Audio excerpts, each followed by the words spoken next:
All right, welcome everyone. We're Semblance of Sanity. I'm Caleb. I'm Jacob. And we're here for Paranoia Agent. What? I just blanked. Paranoia Agent, episode 5. Okay, so we have a little bit of a question here. Mm-hmm. Was the Shounen Bat kid that Hirokawa caught a phony, a copy? Right. Something that didn't even happen? Actually Shounen Bat? Actually Shounen Bat? And if so, does that change Who anything? knows? Like, yeah. Yeah. Uh-huh. So that's the big question here. And then how will this connect to the next episode, which will probably have another character dealing with a Shounen Bat type situation where they get into a situation they want to escape from, and then Shounen Bat comes to save them, quote unquote. Mm-hmm. It could be our resident cop pair duo. Yes, definitely. They had some interesting stuff going on in the last episode, especially the older one. And given that Shounen Bat has been caught, then it makes sense to give them a lot of focus because they're going to have questions. They're going to go interrogate the kid Yeah. that they caught to be like, hey, questions, kid, what's the deal? What's up? So that's where we're at. And without further ado, y'all, let's get into this. Yeah. Still a lot of paranoia. Gotta say, that was an ugly dog. Yeah. I mean, it was a pug.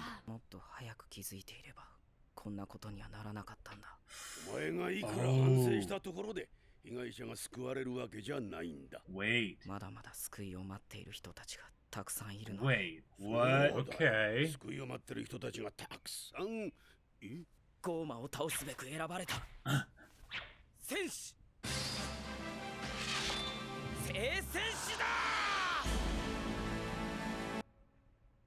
Cocaine's a hell of a drug. So he's been playing a video game in his head this whole time, basically? Or a tabletop RPG. Yeah, sure. Oh my god. It is and that's the old guy. That's literally the old guy. Oh, the wow. professor guy. Yeah.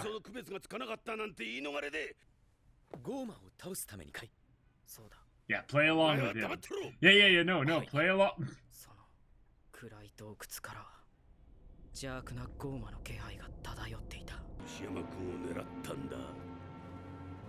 Whoa.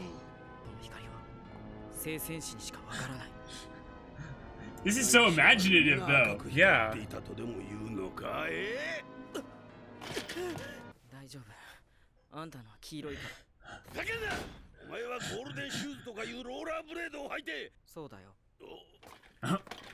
just admits to... Because he said the name wrong, yeah.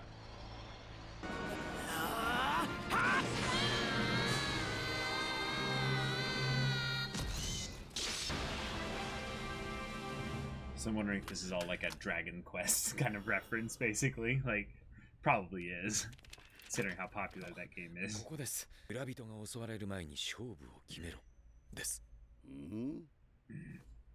He's like, I've had it with you. Yeah.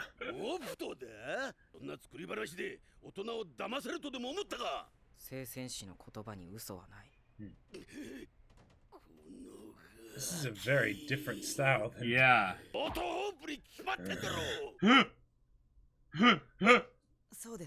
So he's actually gonna start smoking again. Yeah. Whoa. The paranoia, the darkness, you know, spreading from person to person.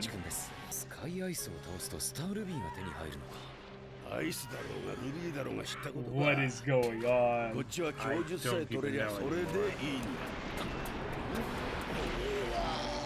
I love that this is how, like, you know, like drug infused the show is getting, that it can do this, you know.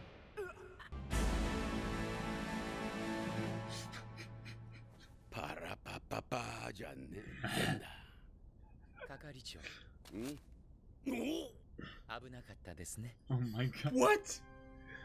What? Yes. The world's going crazy, and he feels like the only sane person in this mess. so therefore he's going, you know, to lose it as well. I'm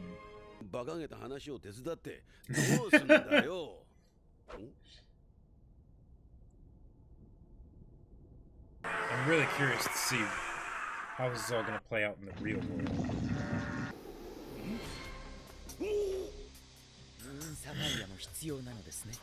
He's not being listened to, not being taken seriously. There's this never-ending spiral of struggle that he's going up. Everyone else is outside in this world that he doesn't understand. Sure. Yeah. Him getting older. Yeah. There's a lot of this that doesn't have to be taken literally, that can still mean some really dark stuff for the police chief. And he keeps struggling more and more, whereas this young guy is just effortlessly going up. Yep.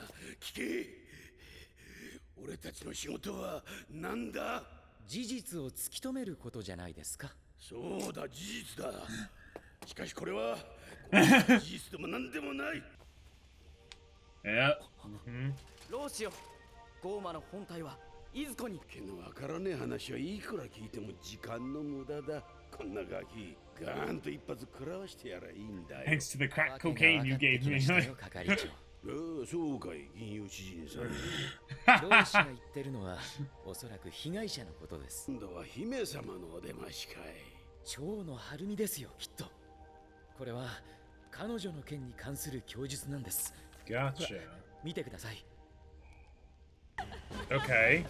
Yep, that's definitely her. 言った通りでしょ、係長。お前、もしかして楽しいんじゃねえか。目を返してほしくば、スタールビーを持ってくるがいい。待て。はい、彼が犯人だと思います。 Wow, she's even 以前 wearing. に奴と接触されたことはありませんか。いえ、ないと思います。蝶々お好きですか。は？ひらひらと。 He's actually like beginning to, you know, buy into the fantasy. Yeah, I don't know. 調子があるか。どいつもこいつもヘラズ口を叩きやがって。You just. お前は。 Oh. Yeah, the frog. Nice. Yep. 旦那、捜査に協力したんですから、私の取材にも力貸してください。お前はいつぞやゴーマに取り憑かれていた。私が助けてもらったお礼を言いに来ただけでゲロ。じゃあカワズを、いや、このカエルをゴーマから救ったのは。 They're going back though. Right, but they can eventually go back to the beginning. Yeah. カゴの中の鳥はマニはよ、俺たちはなんだ？刑事だ。刑事は犯罪と戦うんじゃないのか？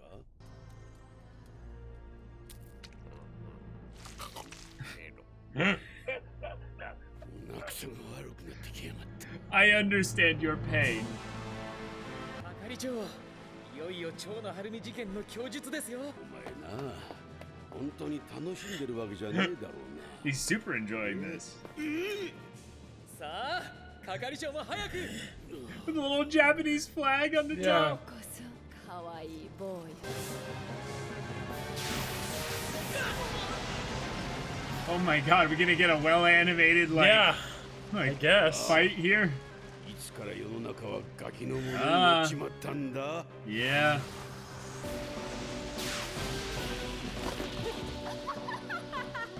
The outside world of a child as it looks to an adult. Yeah. It's confusing, it's chaotic, it's bright and, you know, strange. Your blade is heavy. A petrification attack. You failed your save. 哀れだね。ゴーマの力には屈しない。 Ah, the book. スタールビーとムーンサファイアの出会いが地中に活路を見出すぞ。 Oh. ためらいは禁物だ。 It's literally going for you, buddy. 力だ。ゾミとオリー、受け取るがいい。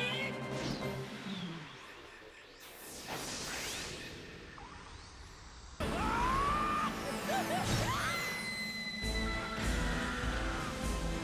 Oh my god, okay. The next chapter continues. Yeah.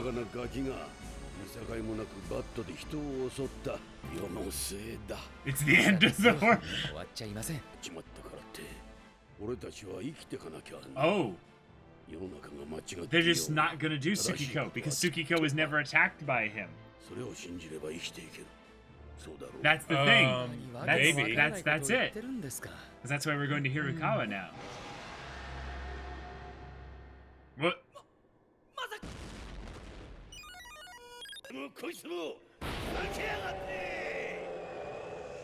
I do not get it. The old lady from the OP. Oh, if you can figure out where it came from, you can find a way to kill it. Sure. Oh, wow, But yeah. that doesn't seem like Tsukiko. That's the homeless old lady from the beginning, yeah. Yeah. Because she was the other person present at the time when Tsukiko was attacked. Okay. That's how... I think it's really obvious.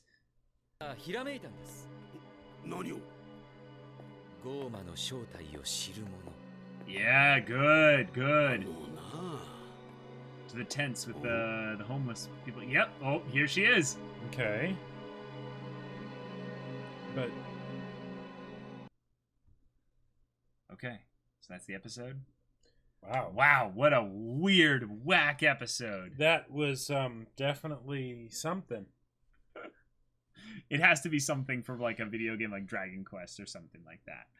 Because that game had what, like 15 different types of it? And the hero looked something like that. Or at least one of them did. Well, I mean, we figured things would be a little bit different. Because Shounen Bat was caught. So... So the question is that since the show is 13 episodes, right? Uh-huh. Is it not just about finding out why this whole thing was caused, but about how it could actually even be undone? Like the fact that it's too late. You can't stop it. The paranoia will continue onward. I don't know. Especially, let's say they come close to revealing that while Shounen Bat is a thing, that's not what Tsukiko dealt with. Tsukiko dealt with something else. Yeah, and it just happened to coincide with a kid that was doing these things because she connected the dots subconsciously in her mind to some stuff that she saw, during that day. Yeah, because the old lady's motives are really unclear right now. Right. All right, let's get some stuff from the old master here. Another prophecy. Izu Peninsula.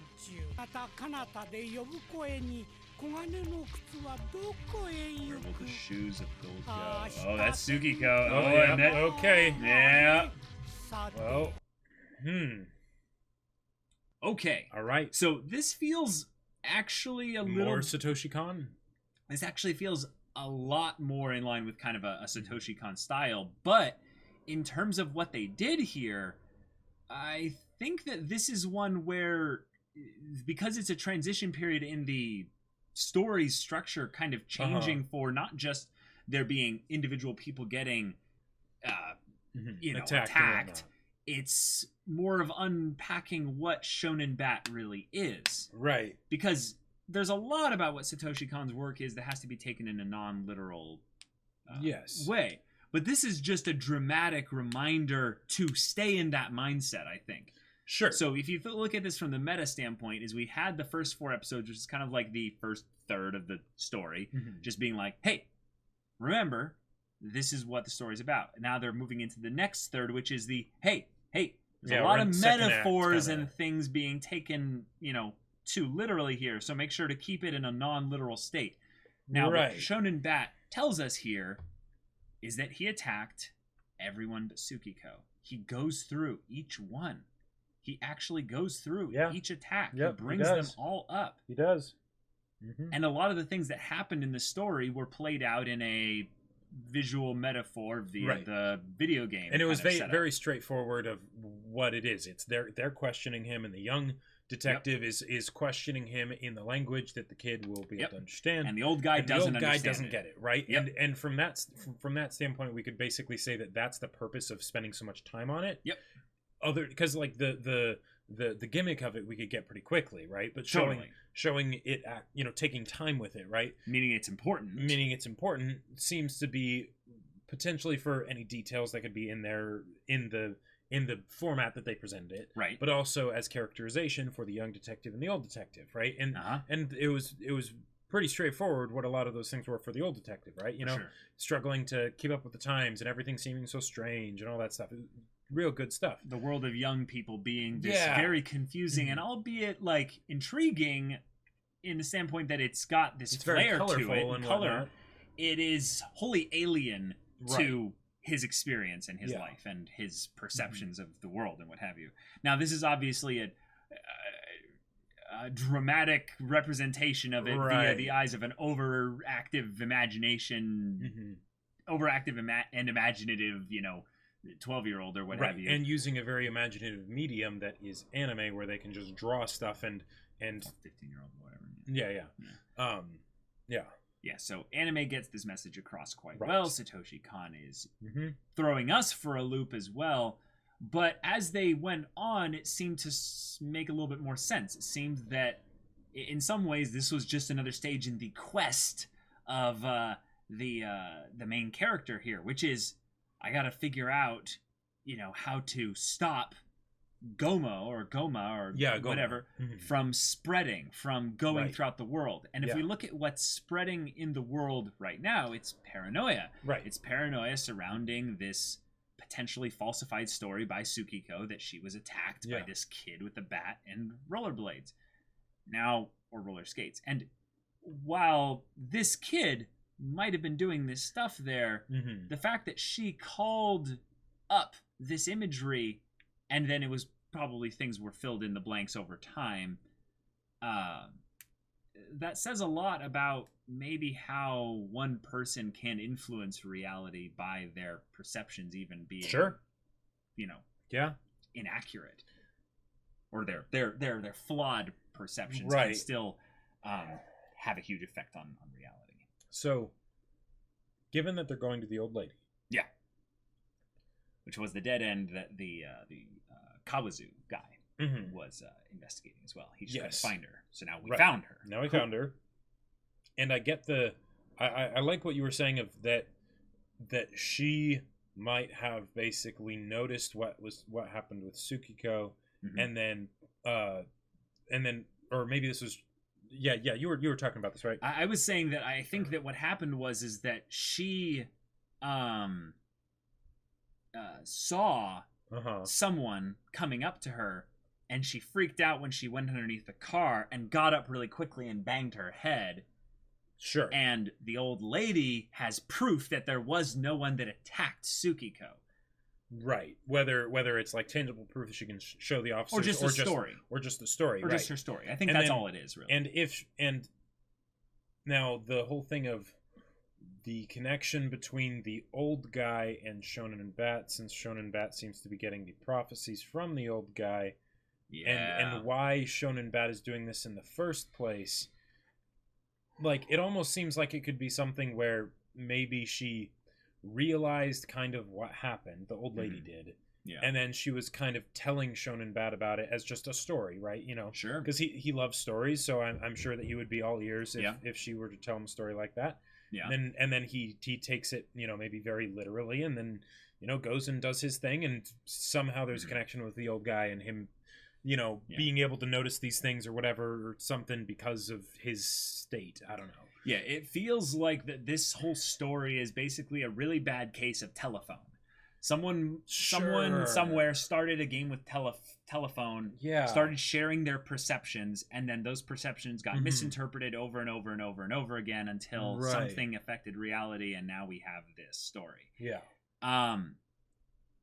Another thing that the old guy could represent beyond the literal is an oracle of sorts for the story. Sure. He is less of a literal representation of of a character and an actual presence for giving oration, of actually giving And oftentimes there's some kind of supernatural-esque kind of elements to Satoshi Kon's work, whether it's literal or sci-fi or the miracle of Christmas or whatever. And the old guy could be just sort of how that is introduced, and it's done through the vehicle of this young boy. Sure. Sure. Yeah.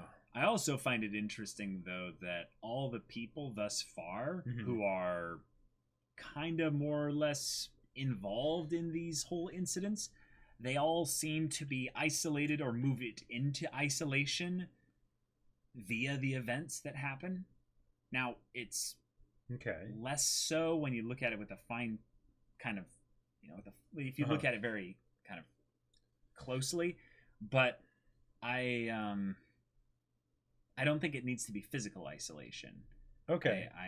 I mean, they were all feeling pretty isolated before the events, right? No, the kid, not Kawazu, Ichi. Yeah, Yuichi. He, if anything, had the biggest example of isolation by the event, but it was before the event. If anything, he was the popular kid. He was, everyone likes me and all this. Well, right, but he wouldn't have needed the whatever the thing is, Shounen Bat wouldn't have attacked him. Like he got into this situation where he was isolated before that happened, right? And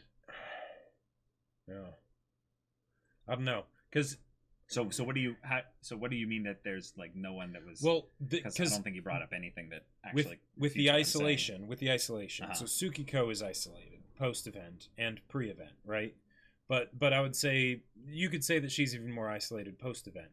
Well, I never made a comparison between before or previously. I was just saying that there was a progression towards isolation. Sure. Yeah. By the events for everyone. Yes. Right. And I think that's rather interesting, given that the person who is potentially the weird oracle of this story is this old, isolated man who somehow wanders the streets and writes, weird mathematical formulas in chalk on the cement. I don't know. I think this might be, again, a story where we have to take things way less literally than we thought. Because this might be just a warning message about society's effects it has on the psyche and mind of the individual, and how we need to basically lean on connections, and we need to hold on to people close to us and not get isolated in this weird world. Well, yeah, yep. That could definitely be one of the things it's doing, or even the main thing. The thing that I find strange is that as this show goes on, because it introduces the characters so well when it does their little story, right? Yeah. And then Shounen Bat attacks them, right? But we don't see them afterwards much at all. Like, even in this episode, maybe it's just because of the fantastical nature of it that, when we saw them, we were seeing different things, but even then it was more recollections of the past rather than them actually showing up, other than when they would come in and be like, okay, yep, that's him. That's the person that attacked me. We mentioned this actually in the last episode's discussion. And I think what we came to the conclusion of was that there's only so much time they actually have in this show to showcase characters in a repeated sense. So the ones that actually matter do get repeated. Which is pretty much just Tsukiko. Also, and the police chief and partner. Right, but they haven't been attacked yet. It doesn't matter. They're repeated through the story consistently, Uh-huh. though. In the ones that have been attacked, the only one that was attacked that was shown again pretty frequently was Tsukiko. Right, and she was the first one, and she might not have even been attacked. Exactly. Yeah. So I think that's maybe more of an outlier, where something we might want to look at but not draw any conclusions of at the moment, because I don't see I don't see sure that beyond what we already have as suspicions of the fact that she might not have actually been attacked and things like that. There's not much more to go on there. Right, and this episode, if anything, is the big question of whether or not we're supposed to call into question all the stuff previously, or if this is merely a complimentary recap on what happened previously and just gives us the kind of Flashpoint style different perspective on it, so that we know, okay, Shounen Bat is a real character. It is a real thing. It is a kid that was going around doing this stuff because he was, like, if we take it as literally as possible, he was imagination hopped up on the drug of, you know, going on this little quest adventure and believing he was the hero. So he does a bunch of really dumb things, and then the world interprets it as something completely different because they don't understand kids, you know, or what have you. That's, if anything, the big thing that I was expecting this episode was a lot more answers, because it's gonna, you know, Shounen Bat, he's been caught, right? And they kind of passed the buck onto the old lady because, you know, that's where the trail leads. Okay. Because they weren't able to get anything really out of Shounen Bat. Unless you say that Shounen Bat was real for all those attacks. As to why he did it, we know why he did it. So, in that respect, we don't know why this whole thing started. That's true, fully. Like, we don't know that.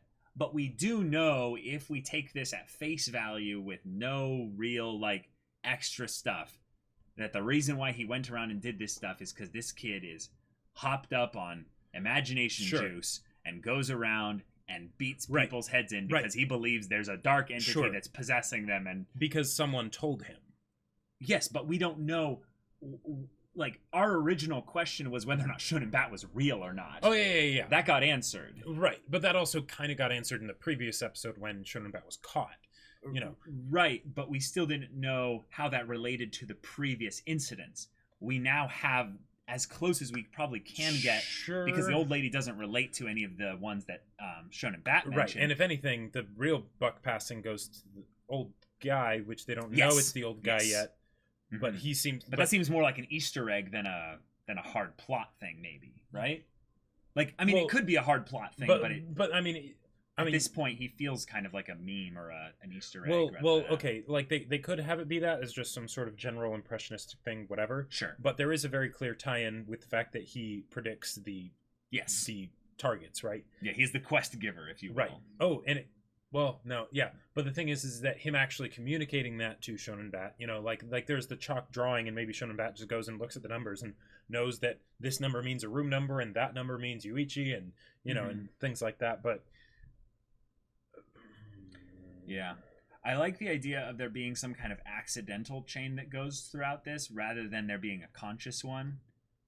You know, one where it's not about people making hard choices, like the old guy doesn't have some Machiavellian scheme to manipulate this kid to go and beam the heads in of people he doesn't like or what have you, or to just sow chaos in general. It feels more like this poor old guy, you know, was out there writing crazy stuff in the thing there, and someone else went and interpret that as, oh my god, the divine beings have spoken and they've laid out a prophecy. Sure, but there's enough intention to the attacks, and I'm not talking about Shounen Bat. I'm talking about the fact that with the episodes and how they're set up, they could go for just the coincidence thing of the fact that the people were attacked at the specific points they were attacked was just chance. But given how pointed it is of someone wishing for something, and in some cases specifically wishing that Shounen Bat would attack people, and then Shounen Bat shows up, right? That seems like the kind of thing where there's something there. Yeah, that's the kind of thing that Satoshi Kon doesn't explain usually. Like in his movies, those are the kinds of things that talk about human spirit and the things that go into the spiritual transcendent stuff, and when has he ever explained that stuff? Yeah, I mean, those are more meta story themes than... And I guess the reason why I would expect an explanation, and I guess that's why I'm perplexed by the fact that it isn't going back to the other characters that are getting attacked, is because if it was something of like, oh, how, you know, they got to some low point and then they wished that, you know, all their problems could be taken away for a second because they have some worse problem, right? And then that happens. Then or how they were just getting attacked, but then it's some commentary on the fact that everyone's going through some pretty crazy struggles at any given point in time, and that thoughts like that are maybe a bit more common, and so then they get attacked, and then there you go, and it turns into this thing that, from the perspective of us as the viewers, would seem to be something that was like some sort of fate, convergence of whatever. Right. But since we haven't touched base with them again, I guess that's why I'm expecting there to be more of an explanation as for why. Okay, yeah, I don't, because I get Shounen Bat's motivation, but not of the why. Yeah, I don't think that's this type of. I don't think that's this type of story. Yeah, maybe. You remember A Beautiful Mind, and how disappointed you were that it wasn't actually, the Russians or some kind of secret communication and codes and all that. It's just that no, this guy's actually crazy. He's actually sorry if you haven't seen A Beautiful Mind. It's a pretty good Russell Crowe movie. Spoiler. Yeah. Spoilers. Yeah. But I think that human beings try to derive purpose out of meaningless things sometimes, because this world, in a lot of ways, has this fear, this ever-present pressing reality in some ways, kind of slapping you in the face, saying that all of this is meaningless, which is obviously not true, but in a lot of ways it is, in that a lot of it is meaningless. Well, there's a lot of meaninglessness that goes on in the world when we think about the chaos of causal relationships between these little things that can snowball into bigger things that create horrible incidents or what have you, and we don't like, especially maybe in more modern times, we don't look for some grand meaning in all of it. But if you look at the whole of human history, that has been a lot of the I guess has been happening for quite a while. Another way to think about it, I guess, is that because Satoshi Kon usually does, even though his work is very impressionistic, he'll have some overarching point that he's making with all the impressionistic like material, and that usually is overarching from the beginning to the very end, which means we won't know what it is probably until the very end. Right, and given that it's been set up to be Shounen Bat previously, because of just how the show's formatted, and yet we were theorizing that it's not actually Shounen Bat, right? So that's not what it's actually about. We know now it's not Shounen This is Bat. basically, this episode is confirming that for anyone who was wondering it, or if they weren't in that ballpark at all, it's telling them that, and that's why the passing of the buck is important. Okay. And then we'll get on to that in the future, kind of a thing. That makes a lot of sense, Yeah. And it does still build up the detectives, the two detectives, with the old detective and the young detective, and their whole dynamic and their outlook on the world and everything. Yeah, for some reason, the story decided to focus on the struggles of the older detective trying to figure out this environment with which he has no experience playing in, pun intended. Right. So how that ties into the core themes we'll probably see, given that now things have shifted to where the young detective is now leading the investigation. He has a hunch. He's going to the old lady. He finds her. It's working now really well. And there's even other things to showcase that the old guy, I keep forgetting his name, I'm sorry, but he's falling back into his old habits. He was begging for a cigar. In fact, did he smoke in this episode? Yeah. Okay.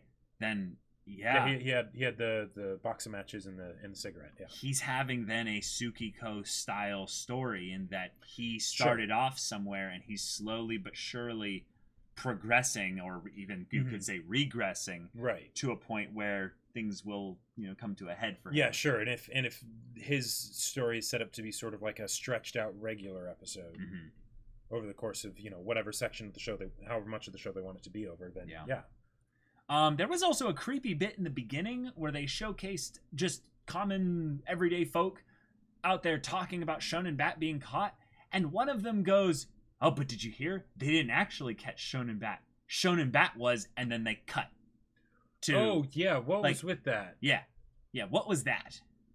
What was that? Satoshi Kon, if you're going to break the fourth wall... I mean, it's the paranoia, I guess. Like, that's the... Yeah. Yeah. Well, and it also, it could be that meta thing of like, you think Shounen Bat will, now that he's caught, this will answer all the problems. No.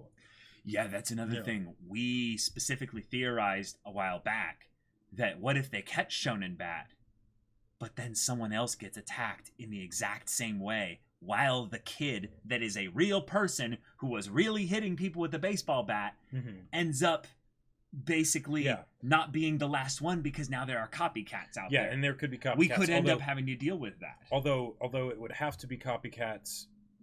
Right, it would be literal copycats at this point. But the thing is that we do know that Shounen Bat actually exists. Yes. Maybe not for Tsukiko, right, but for everyone else, Shounen Bat did exist. They saw him, now they could go for the confirmation bias thing, where, is this Shounen Bat? And they're like, yes, because that's what they always imagine, you know. That's true. But Shounen Bat did go through, granted through his weird, wacky way of doing it, he did describe how he attacked all the other people. And it fits the narrative. Right, and it fits the narrative, you know, for everyone, of course, except Tsukiko. So, if anyone else were to get attacked by Shounen Bat, because we know that these ones, other than potentially Tsukiko, did actually happen, then future attacks would, assuming it continues the way it has, would have to actually happen, and there would need to be a copycat, rather than it just being strictly Paranoia. Yeah, or it's, you know, it's the more people like Tsukiko. Right. Yeah, and if they wanted to do that, they totally could. That would be really dark. The idea that they'd then be truly chasing the ghost. They'd be chasing the paranoia. Well, and in some ways, the seriousness with which they would chase it would perpetuate the paranoia even more than it already would by people lying and saying that Shounen Bat is attacking them. Although if it got to that point, they could just say, okay, clearly these people are, you know, lying crazy. Or just, you know, it's the same kind of a thing that it happened with Tsukiko, you know, tripped and fell and hit your head or something. And then we get a misinformation campaign working against a disinformation campaign, and we all know how that works out. Right. And then we Human could also... nature wins out. Yeah. Huh. Well, Satoshi Kon, you're crazy, you're brilliant, reminded us, and you're wacky. That we can never know what to expect with you. Yep. Subversion of expectations. Yeah. So, that was it. That was our video game Dragon Quest style whatever episode. Yep. Paranoia Agent, y'all. If you want to see the next episode's reaction, though, and discussion to episode 6 right now, though, go check out the link in the description below for our Patreon. You can get on early access there. You can watch full-length reactions there, and all this comes with Discord access, so you can chat with us about these stories, about anime in general, and you can also talk with Jake about the book he wrote. Yes, as many of you should know by now, Battle Lines, my sci-fi novel, is still available for order on Amazon. The link is in the description below. So go check it out. Check out the other reviews to see what people thought. And if you do get it, make sure to leave a review of your own. Yeah, so if any of that interests you, we'll see you there. But until then, we're Semblance of Sanity. I'm Caleb. I'm Jacob. And we'll see you all next time.